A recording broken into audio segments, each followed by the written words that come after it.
when this war is over, whatever the version of reality is on the other side of it, it's never going to be what it was yesterday. The way that you understand the market and how they work from the past 10 years, some of you are new traders, some of you got 5 years in, 10 years in, I got 20 years in, okay?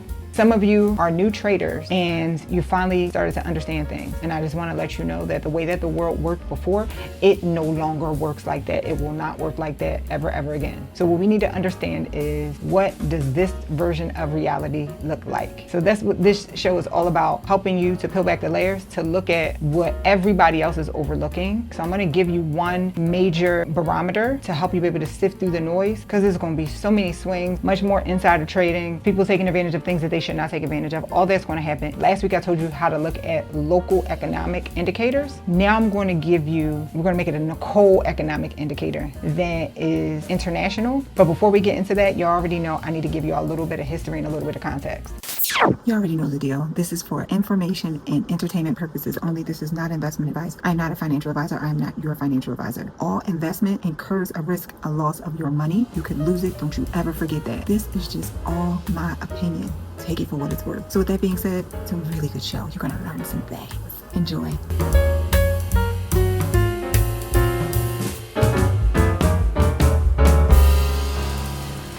All right, y'all.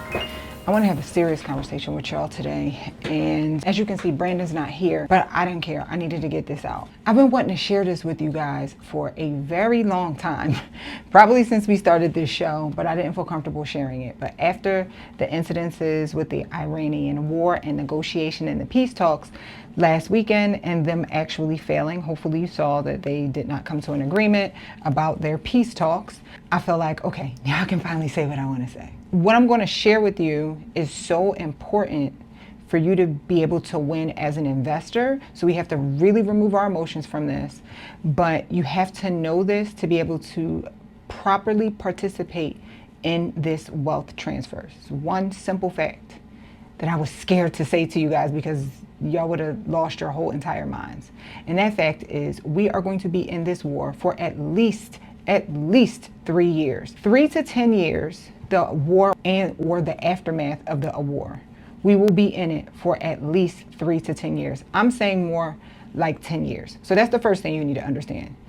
And the reason why I didn't want to share this before is because we went into this war and everyone's like, we'll be in there for 2 weeks. We'll be in there for 2 weeks. Yeah, flipping right. We will absolutely not be in there for 2 weeks. And the reason I didn't want to share it is because you're always hopeful that war ends soon. I didn't want to be doom and gloom and seem like I'm wishing that it lasted longer than it was promised.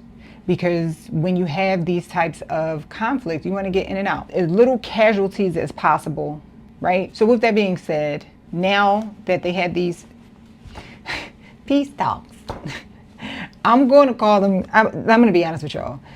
Everybody knows that we're going to be in this war for a long time. They knew from day one that they were going to be in this war for a long time. And so those peace talks to me was just a performance. And that's okay. Such is life. We live in a society where the government feels like they have to perform. They've been performing for a very, very, very long time. Okay. So here was another act in the play. Okay. Now that we know that they can't agree, I feel like we need to start having some conversations about realistically settling into this war. The other thing that I need you to understand is that when this war is over and the direct after effects of it, when it's all over, whatever the version of reality is on the other side of it, it's never going to be what it was yesterday. The way that you understand the markets and how they work from the past 10 years, some of you have new traders, some of you got 5 years in, 10 years in, I got 20 years in, okay? Some of you are new traders and you finally started to understand things. And I just want to let you know that the way that the world worked before, it no longer works like that. It will not work like that ever again. Okay? So what we need to understand is, what does this version of reality look like? All right? So that's what this show is all about, helping you to peel back the layers, to look at what everybody else is overlooking, so that you can figure out what the version of reality looks like. So I'm going to give you one major barometer to help you be able to sift through the noise, because there's going to be so many swings, much more insider trading, all the things. People taking advantage of things that they should not take advantage of. All that's going to happen. Last week I told you how to look at local economic indicators. Now I'm going to give you we're going to make it a Nicole economic indicator that is international. But before we get into that, you already know I need to give you a little bit of history and a little bit of context. One of the things that I was very, very curious about is prior to these peace talks that we just had last weekend, hey, Iran shut down the Strait of Hormuz, okay? So before it was hundreds of ships, or maybe 100 or so ships passing every day. Now we're down to single digits, 5, 7 per day. So in my mind, that's like, you know, the strait at one point is as small as 2 to 3 miles long, okay? So you can see right to the other side. So I'm imagining Iran with their naval ships and their soldiers and whatever, with guns pointing in the air. You can't pass. Every boat that comes through, a bomb pointing at them. They're radioing in, like, who are you? Are you going to pay us? Okay?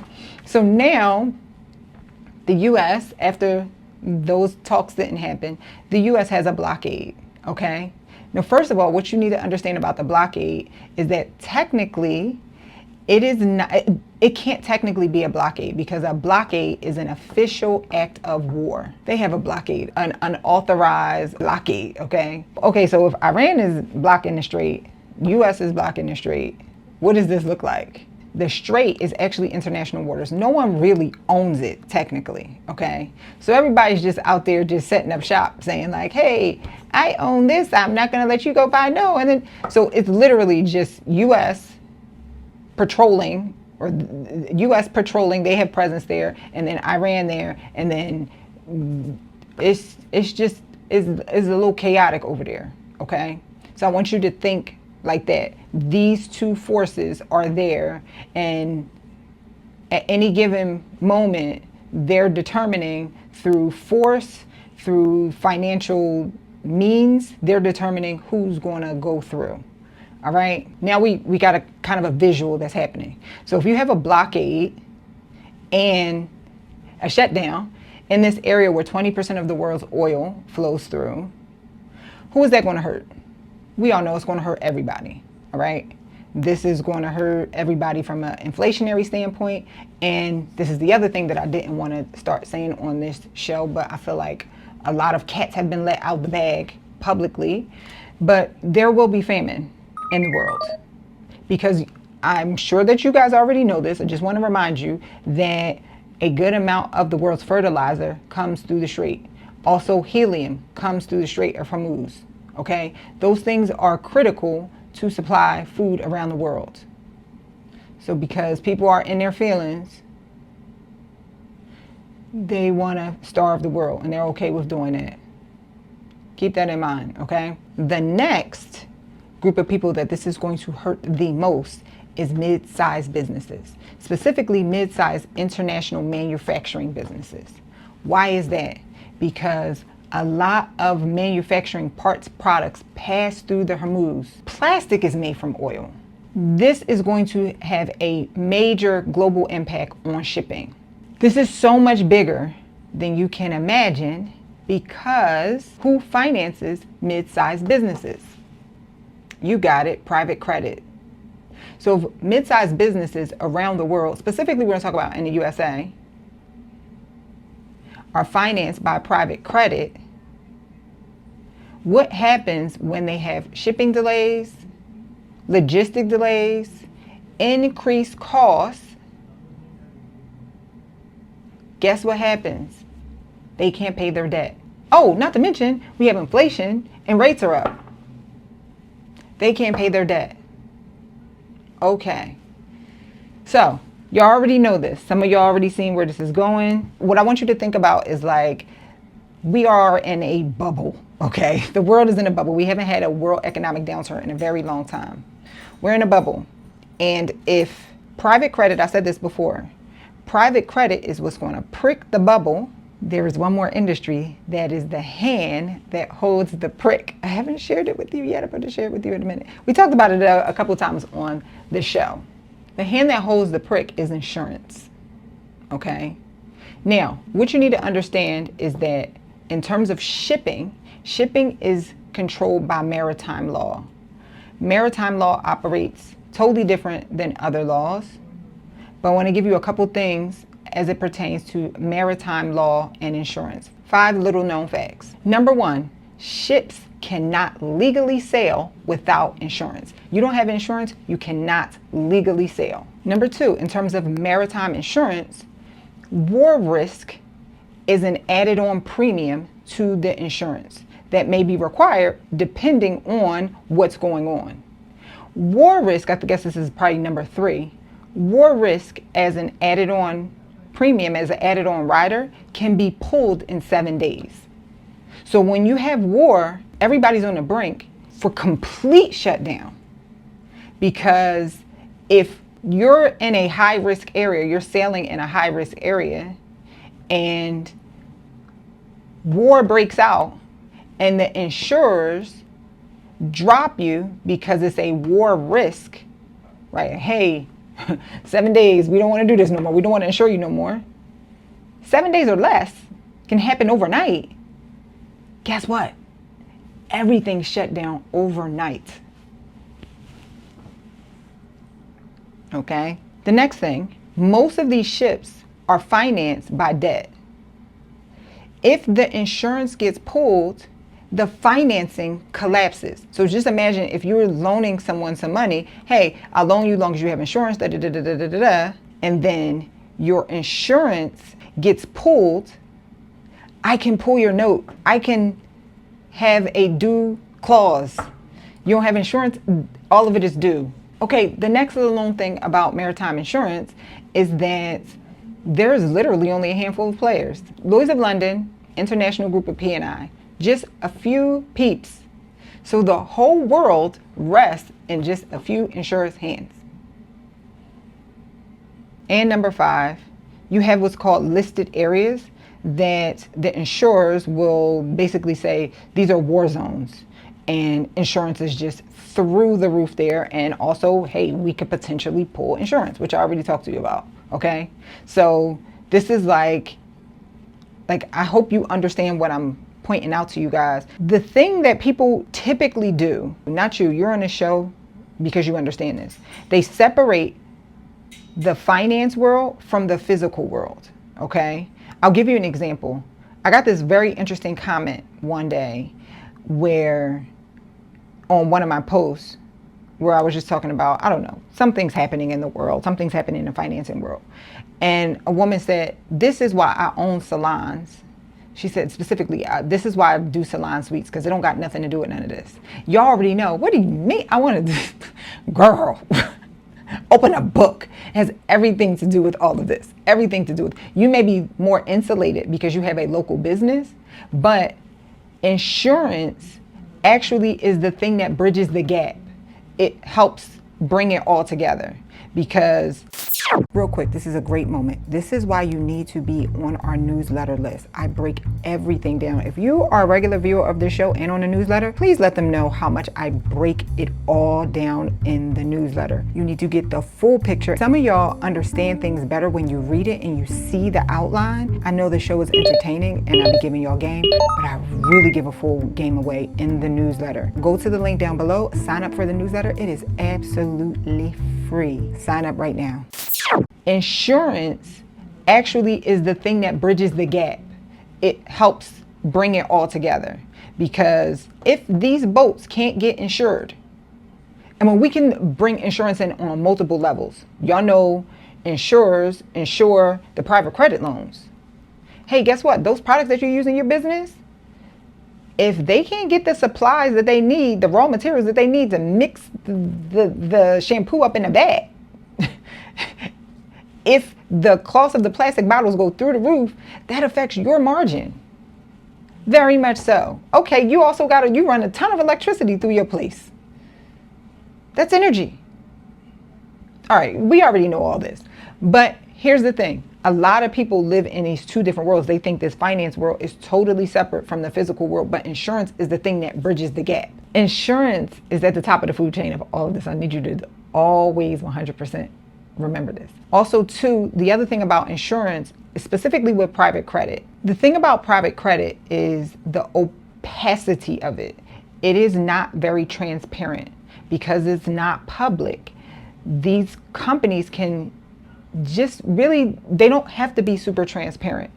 And insurance is all interwoven in that as well. And a lot of insurance companies are owned by private credit. So there is so much opacity there that we don't even really understand how much is integrating our daily lives, how much is affecting our investments, how much is affecting anything that we invest in on a private or on the public stock exchange. We don't know, but I'm here to tell you that it is everywhere. It's kind of like plastic, microplastics. You're drinking out of a glass bottle because you want to avoid microplastics, but then they did a research and found out that it's more microplastics in the water that's in the glass bottle. How? I don't know.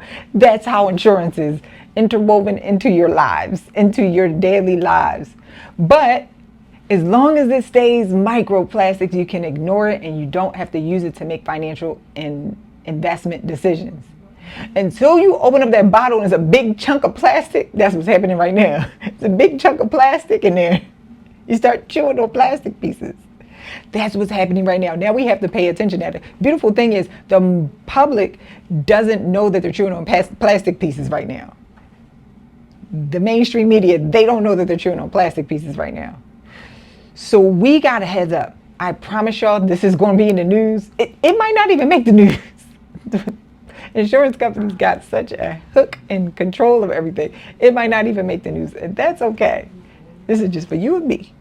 Just you and me. Okay? All right. So I want you to think about it like this, in this order. In this environment, especially in this environment. Insurance, shipping, cash flow, credit. Insurance, shipping, cash flow, credit. Can we make up an acronym for that? I sure can create wealth. But the wealth is, the W is silent. I sure can create wealth. But the W is silent. Insurance, shipping, cash flow, credit. This is the cycle that you need to pay attention to right now, because the insurance companies is calling the shots, and it's going to affect cash flows of businesses, and that cash flow is going to immediately affect their ability to pay their private credit. And thus, you already know the trickle down effect of that. Private credit, as much as private credit is under stress right now, it will 100% affect you on a day-to-day basis, because private credit is affected. This just trickles down to your cost of getting credit. Liquidity to you, your ability to keep your job secure, because if these companies, their costs continue to go up, guess what? That's jobs for everyday people. Now we got to start looking at cutting jobs. Oh, AI, we can cut jobs. We can put AI in there. This is what they're thinking. They already have a whole soliloquy about the irresponsibility of AI and job loss and all of that. That's a whole nother conversation for a whole nother day. But I want you to be thinking about that. Okay, so the question is, what can you do about it? I've given you tons of things that you can do about everything that's happening, and it still is in line with this, but I want to give you something very, very let me just also say this. Anytime I give y'all any strategies that you can do, you already know it's not advice, but most importantly, for the most part, every previous strategy still follows suit, unless I specifically say like, hey, that was yesterday and this is today. I will call it out. But everything that I said in the past, you already know.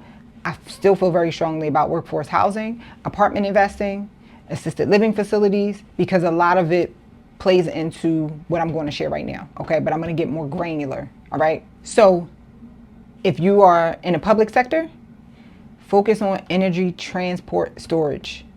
Okay. Look for specifically right now pipeline businesses. Netanyahu, or let me be very, very careful. I heard that someone out of Israel said, hey, we want to do a pipeline in the other direction so that we don't got to go through the Strait of Hormuz. Pipelines, any businesses that invest in energy, storage, transportation. The next businesses is insurance itself. I think I said this to you guys before. When insurance premiums increase, they just increase the margin. And it's the same thing for you. If you're a broker, if you want to decide like, hey, I want to open up an insurance brokerage, and this, not just maritime insurance, this will trickle down everywhere for all the insurances, okay? If you want to be a broker, if you want to invest in an insurance company, for sure, for sure. If you want to invest, I do highly recommend that you do as much research on the financials of those businesses as possible, because insurance always have a huge play back to the Caymans, where a lot of that stuff is very not so transparent. So do as much research as you possibly can. So I'm giving you all this. You already know you got to go find your own stock picks. You do know that that's the rule around here. That's the Nicole rule, okay? The next play, I keep telling y'all this, domestic service-based businesses. The way that I've said it in the past is local businesses, okay? But domestic service-based businesses. I'll give you some example. HVAC. Okay, I've said HVAC so many times before. Healthcare businesses, local infrastructure. We talked about that last week. Anytime you can help with local infrastructure, provide a service that bridges the gap between local government or public services and people's needs, you got a good business right there. Property services. I've been told y'all property managers is going to win in all of this. And this is another complete throwaway. I haven't talked about this. I probably need to do a whole entire episode on this. But high quality content. If you know something really, really well, put your camera up. Study this. Study this, because people need information. They don't trust the media anymore. Ta-da, this is why I'm here. If you know something really, really well, or if you want to cover something, there's a guy right now on social media, Hood Reporter, I can't remember his last name, or his name, it's like Hood Reporter something. And he goes around in Atlanta to news incidences in a robe, and he's reporting the news, and he's now pressed because people don't trust the news. Not only do they trust the news, but the way that it's reported, people don't relate to it socially. One of the reasons why I do this show is because you guys know how important this is, but when you go to turn on Bloomberg, you don't know, what are you talking about? Relate this to me. So what I want you to do is go ham on it right now, because we're still in the early stages. You don't have to talk about finance. Don't come up in my space, okay? No, I'm joking. There's room for everybody. But don't come up in my space. I'm going to crush you. But pick something that you know really well. Test it. I would love to do an episode. Actually, we're going to start a YouTube membership. For those of you who are on the teeter, you're trying to like, do I want to join the Profit Door community? I'm going to share some exclusive content, stuff that I know that the rest of the audience, like I'm still being discovered by new people, stuff that I know that may not perform that well, but is super valuable to you. I really want to do a episode about the economics of content creation. Y'all are really overlooking it. Some of y'all in y'all feelings about whether the content is going to perform or not. And I'm letting you know, you have to look at that business totally different than you look at other businesses. And I want to do that too. Also too, in our membership, I'm going to be launching it this week. Also too, in our membership, for those of you who have gone back and seen a lot of my spiritual content, I'll be putting that in a membership. Also, I want to share some stuff about books. I want to share some stuff about a day in the life. I want to share some stuff about behind the scenes of our fund as well. So we're going to be launching that very, very soon. Stay on the lookout for that. If you are in the Profit Door membership, y'all know y'all going to get access to all of it. Y'all already get a whole bunch of access to a whole bunch of other stuff. But this is for those of you who are teetering on the line. I just want to give you a real quick, easy place for you to be able to get access to some of the stuff that I really want to go deeper, so that you can put all the things that I talk about on the podcast into action. Okay? All right, cool. Let's keep going. So content, domestic service-based businesses, stuff that don't require shipping. Anything that provides liquidity. I've also given you guys this strategy as well.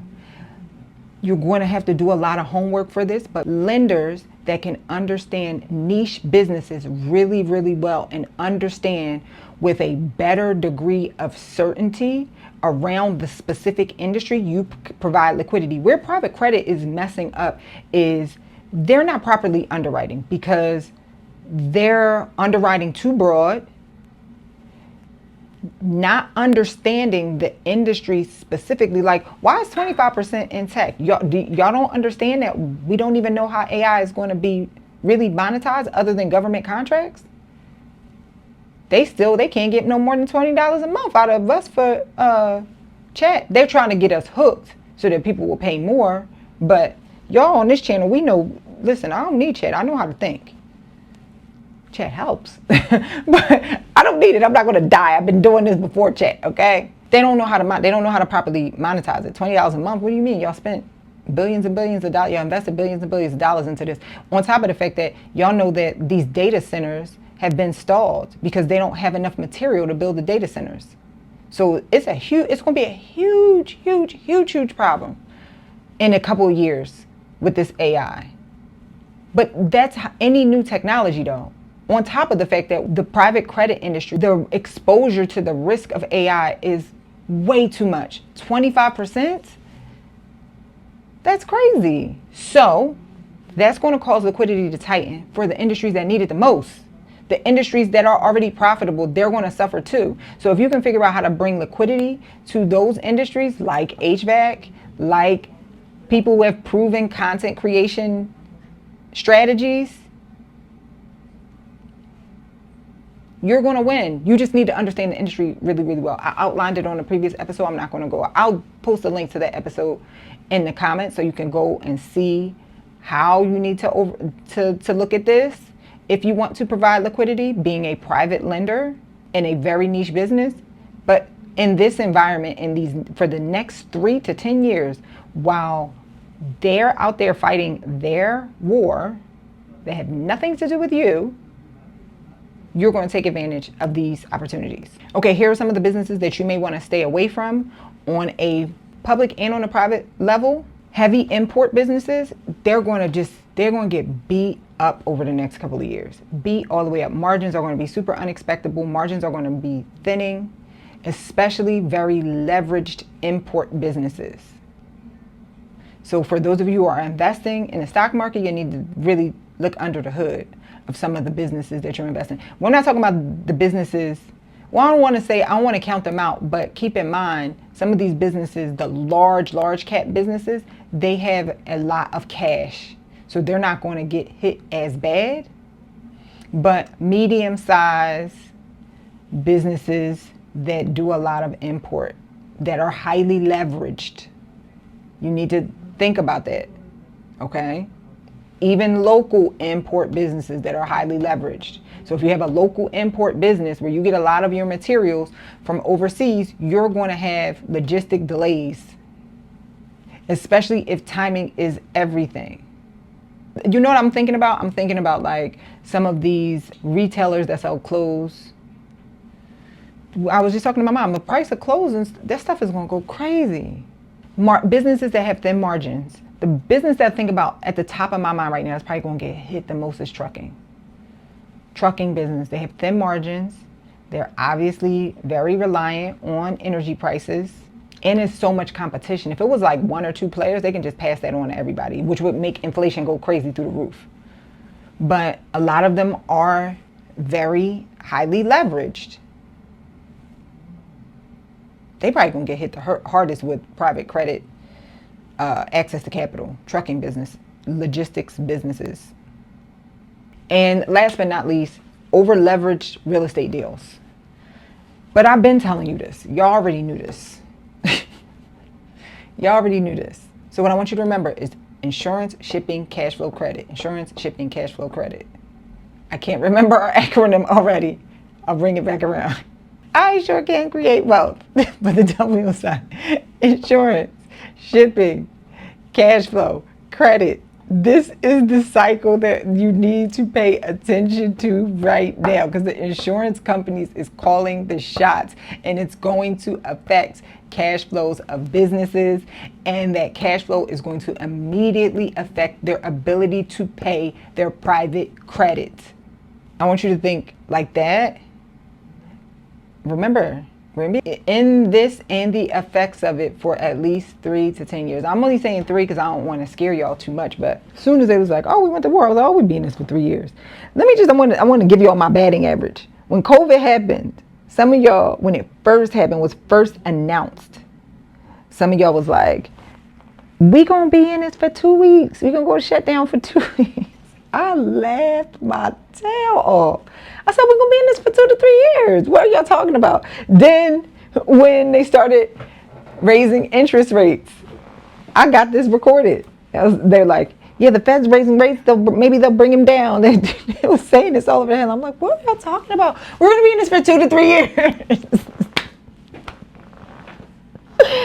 They said war. Donald Trump will be in this for 2 weeks. We'll be in and out. Now, I knew we was going to be in and out of Venezuela. Bro, we're not going to be in and out of this for 2 to 3. We're going to be in this for 2 to 3 years. Worst case scenario, we're going to be in this for 20. Worst case scenario, we'll be in this thing for 100 years. They've had 100 years wars before, y'all. I want y'all to keep that in mind. Y'all can just call me Nicole the Soothsayer. Nicole Volatility Soothsayer. All right.